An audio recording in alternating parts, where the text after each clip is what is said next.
Mr. Washington, would you come back up, please? I assume you have questions? Yes. Yeah, okay.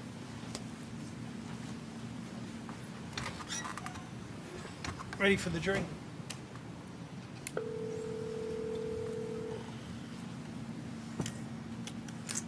Hello? Would you come down, please? Yes. Thank you.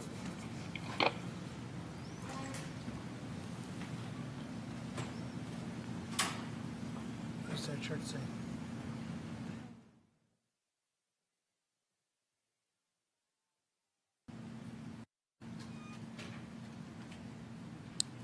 All right. Go ahead, Mr. Binger. Mr. Washington, I just have a few follow-up questions to the things you testified about earlier.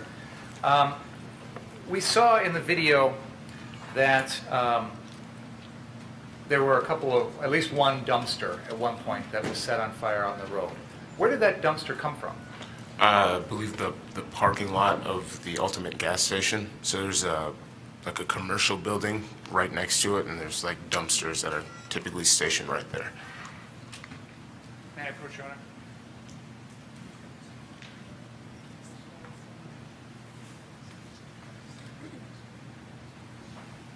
Did you ask me a question? I was just asking if I could set this up again. Is that okay? Thank you.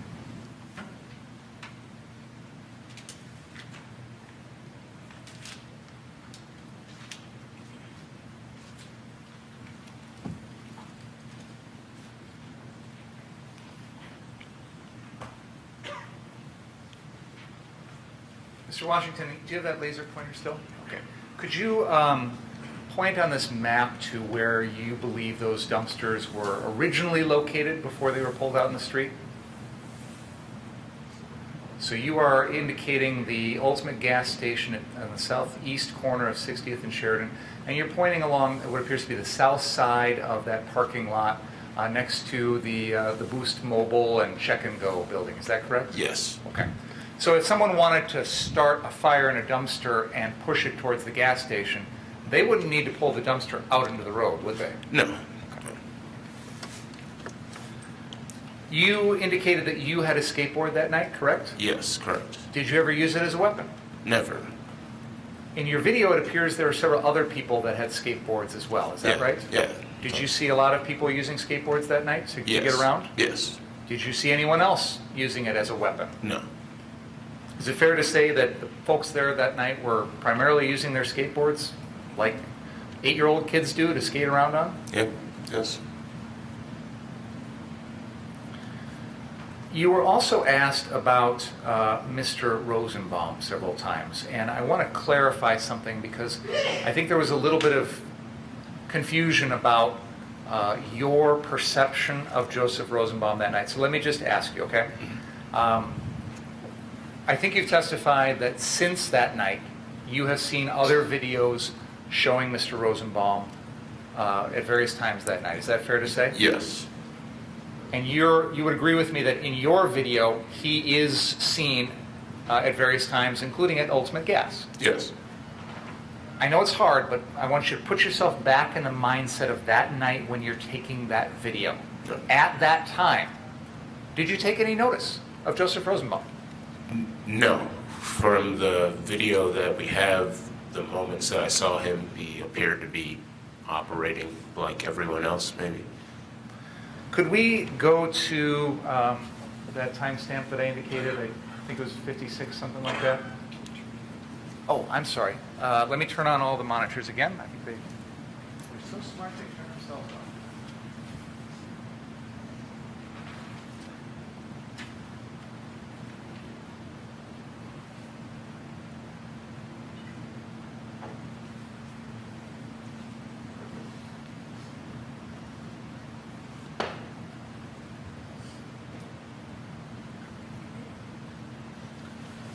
What I'd like to do is play the portion of the video that shows you leaving Ultimate Gas heading south on Sheridan Road. So I think that's about where we're at in this video.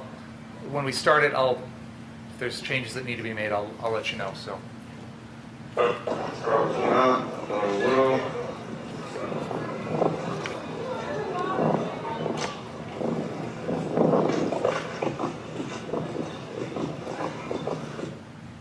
Keep going 1 more second, please. Keep going, sorry.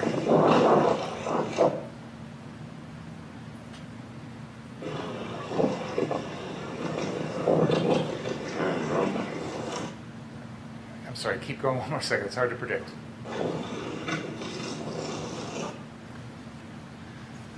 We've already established that the individual that is shown up here is the defendant, Kyle Rittenhouse.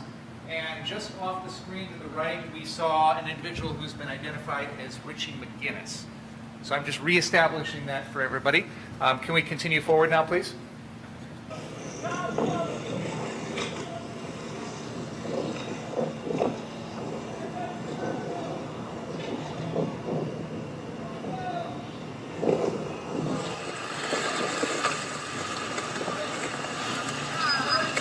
Trailer. Yeah, these stupid white. Oh, dude. Yeah, they definitely need that. We've already established also that this individual that I'm going to point to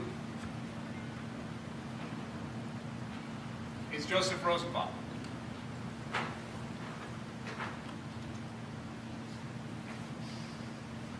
We'll stop there.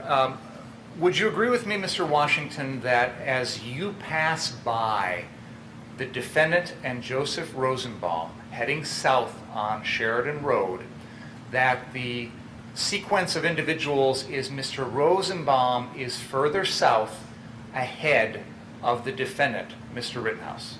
Correct. Yes. In this photograph, we see a house in the background. Is that right? Yes.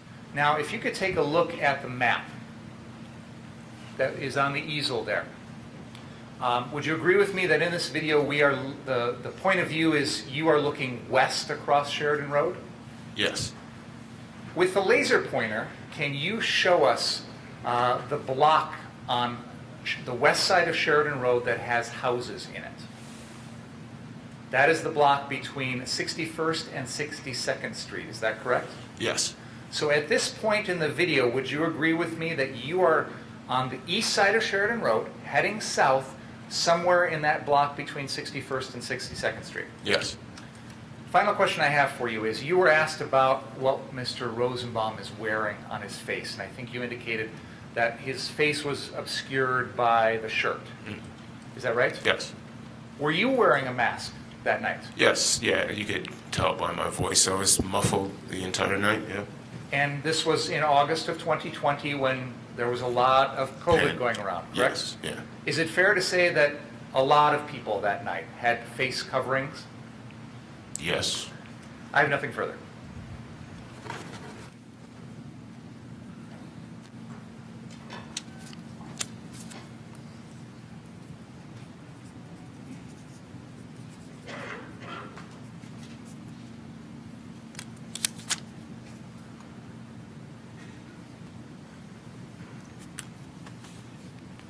Any question? Just a couple things. Go ahead. So, Mr. Washington, in that picture that you see there, you're not asserting that Mr. Rosenbaum is using that as a COVID mask, are you? That he's wearing a shirt over his face as a COVID mask? I'm going to object, Your Honor. I think that calls for speculation as to what Mr. Rosenbaum's intent was. You don't know why he's put that he's wrapped his shirt around his face, do you? No. Okay. And you were asked by Attorney Binger in terms of the direction that people are heading, that Mr. Rosenbaum is further south than Mr. Rittenhouse in that picture, right? Yes. Okay. You'd agree on that video, it doesn't appear that Mr. Rittenhouse is chasing Mr. Rosenbaum, does it? No, it doesn't. It appears they, like multiple other people, are simply walking south. Agreed? Yes. Okay. Now,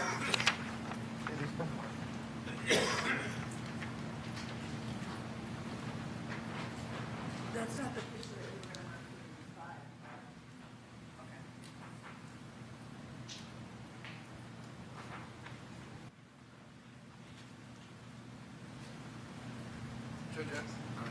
approaching the witness with the court's permission. I'm going to ask if you can just identify that picture. That's D36, is that right? Yes, D36. Okay, and can you just tell the jury what that appears to be a picture of? This appears to be a picture of, what is this, a toppled vehicle?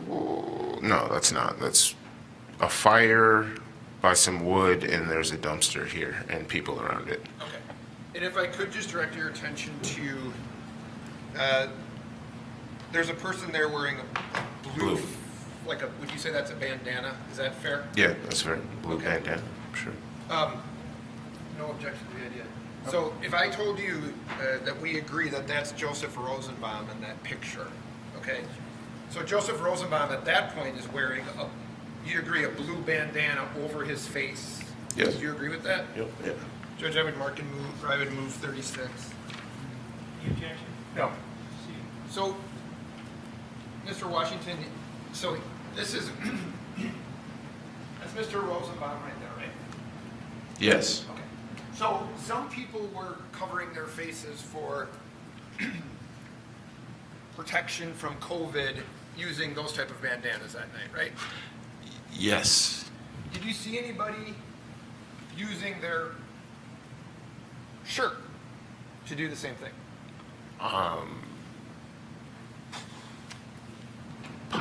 Possibly, I'm not sure. Maybe, maybe not. Probably not. Okay. I mean, there's other than Joseph Rosenbaum. I assume you're implying, right? Yeah.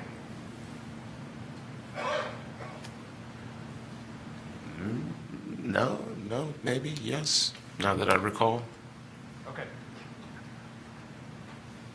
Mr. Washington, thank you for your time, sir. Any question, Mr.? No. You may step down, sir. The state calls Detective Martin Howard.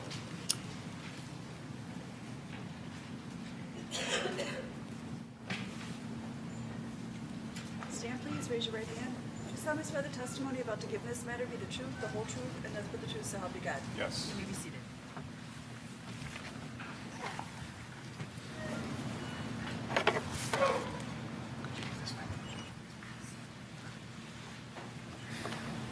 Sir, could you state your name and spell your last name for the record? Martin Howard, Howard, How are you currently employed? the City of Kenosha Police Department, How long have you been so employed? a little over 10 years. What is your current assignment? Second shift detective, How long have you been a detective with the Kenosha Police Department? almost 3 years. And prior to that, were you a patrol officer? Yes, On the night of August 25th, 2020, were you working as a detective for the Kenosha Police Department? yes.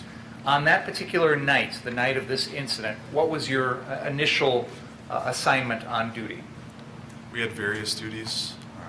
We conducted surveillance in unmarked squad cars, watching crowds and making reports on them in the radio. We also did things like go to gas stations and make sure all the pumps were shut off, Why did you do that? because we were receiving reports that there were people filling up gas containers at local gas stations, and to prevent further arson, we made sure that gas stations were not distributing gas. Was there a certain time of day when you began that process?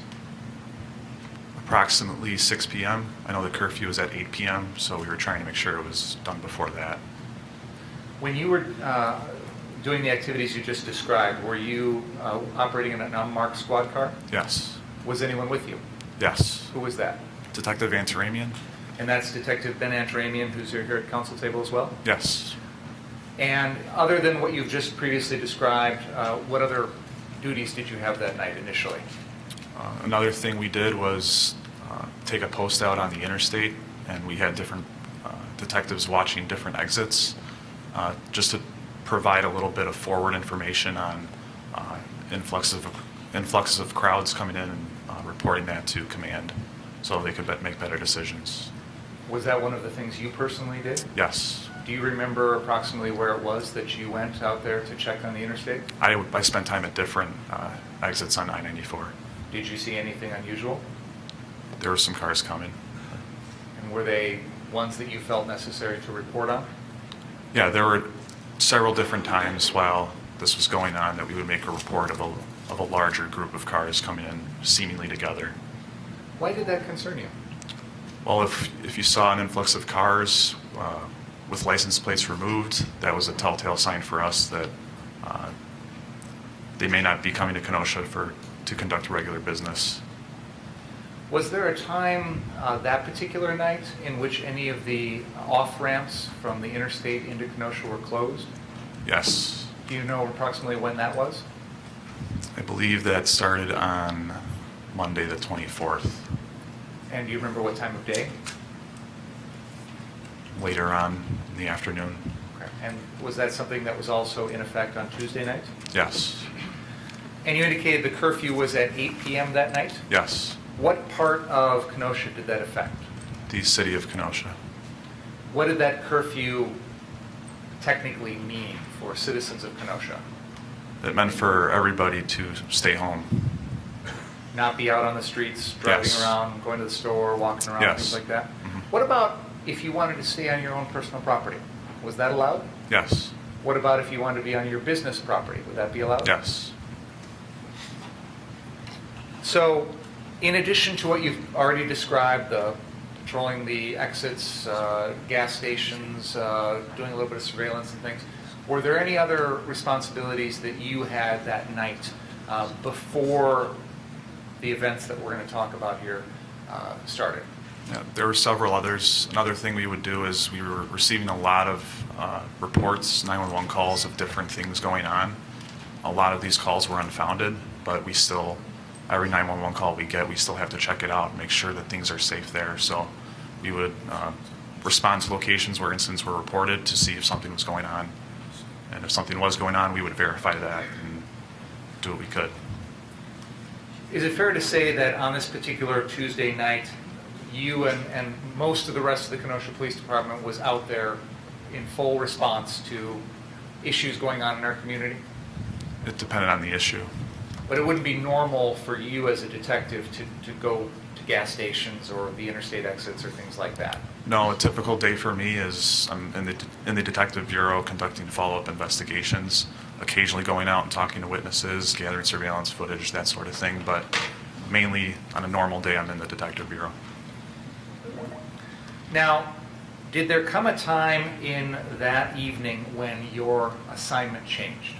Yes, When approximately was that? just before midnight. And can you tell us more about that? There was a report of a shooting in the area of 60th and 63rd in Sheridan, and at that time, we initially got a report that there were 4 homicide victims. And that was a report you personally received? Yes. And as a result of that, did your assignment that evening change? Yes, at approximately 12:30, Detective Vance Raymond and I were assigned to investigate this case. And since that time, 12:30 a.m. on August 26th, the Yep. following morning, have you and Detective Antaramian been the primary lead detectives on this case? Yes. And can you tell us a little bit about what you have done personally in the course of that investigation? One of the main things I did was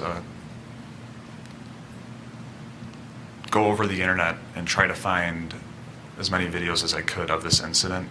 There were a lot of videos on social media, so I do Twitter searches for Kenosha and find videos that contain the incident and save those.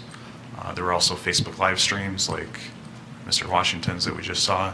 I was able to locate that and save that from Facebook. And there were several other locations that videos were found. Some private citizens came forward with video. We gathered those. Now, you said that about 12:30 in the morning on the night of August 25th, early morning. Oh, sir. Apparently the lunch has been delivered early, and some of it's warm, I think, so that I don't know if the jurors want to have warm, soggy, or cool, soggy sandwiches. So let's break a little early for lunch, and please don't talk about the case during the break. Let me ask that you return at about 10 after 12? Is that convenient? Oh, man, that doesn't work with my...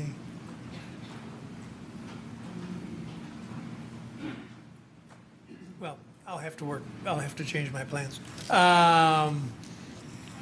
So please don't talk about the case, read, watch, or listen to any account of the trial, and, okay.